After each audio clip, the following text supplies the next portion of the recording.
Welcome to CEO.CA, the leading community for investors in junior resource and venture stocks. My name is Amrit Gill, and joining us this morning is PDAC President Ray Goldie. Welcome to the show. And good morning. How are you doing day 3 of the convention? Day 3 of the convention. I think I'm going to be rather tired by day 5, but the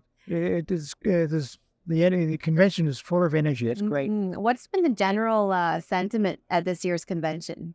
The general sentiment is probably a lot like last year when there was growing excitement about the importance of critical minerals and how governments are recognizing how crucial minerals are to. Actually, there's 2 transitions going on right now. We'll hear about the electrification transition, but I think those of us who have been to a doctor in Canada and found them using fax machines to communicate realize that the digitization transition is nowhere near completed either. So for both of those transitions, we need critical minerals, and the governments are recognizing that. When investors around the world are looking at critical minerals, why should they be paying attention to Canada?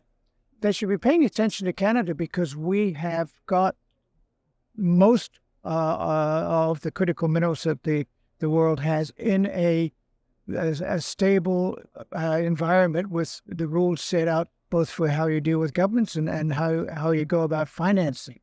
And I think even our long-term rivals, the Australians, recognize that because they are more of the money that they raise for exploration in Australia is actually spent in Canada than Australia.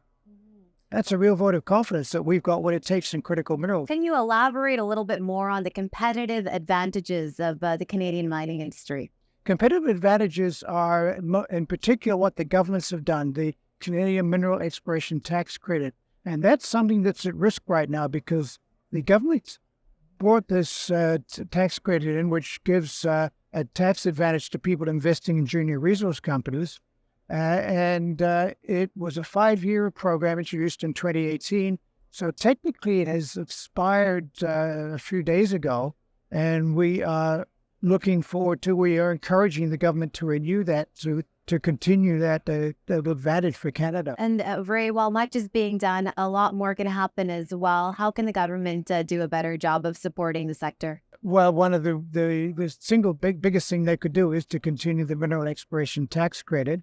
And the second biggest thing they could do is right now the rules of the game, the proposed tax changes in Canada for the alternative minimum tax require people who buy flow-through shares to pay tax on those shares as if they had acquired them for zero value. And we are encouraging the government to think that they should be taxed on the basis of whatever they paid. The difference between that and the amount of money that they gained is what should be taxed, not the full amount. As the convention continues to grow, what can the industry do better to help retain and attract young talent?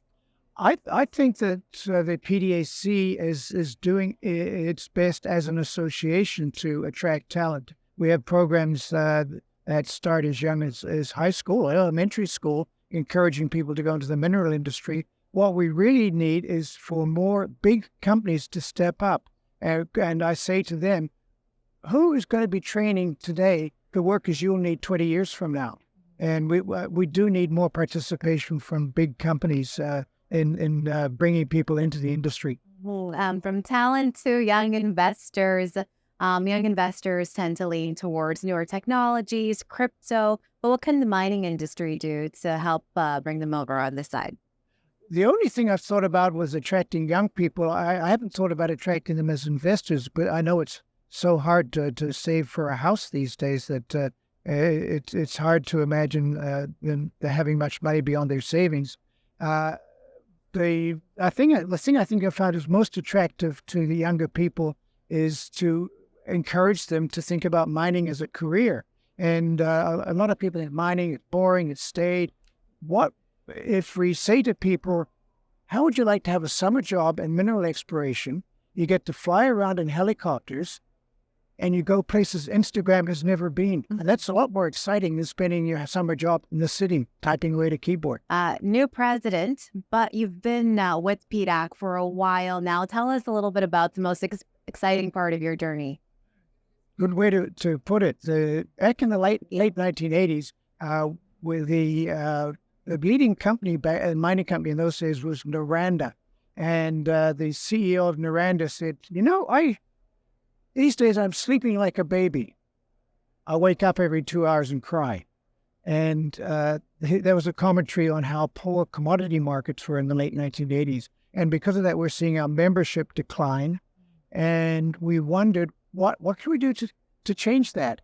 And meanwhile, just across the street, there was this thing called the Metropolitan Toronto Convention Centre being built. So I was one of those who thought, why not move there and make the convention international so that we're no longer tied to Noranda's president having to sleep like a baby. We're tied to the whole international sector. So what we see around us today here at the Metro Convention Center is the realization of a dream I was part of 35 years ago. And much more to look forward to. So thank you so much for your time today. Thank you.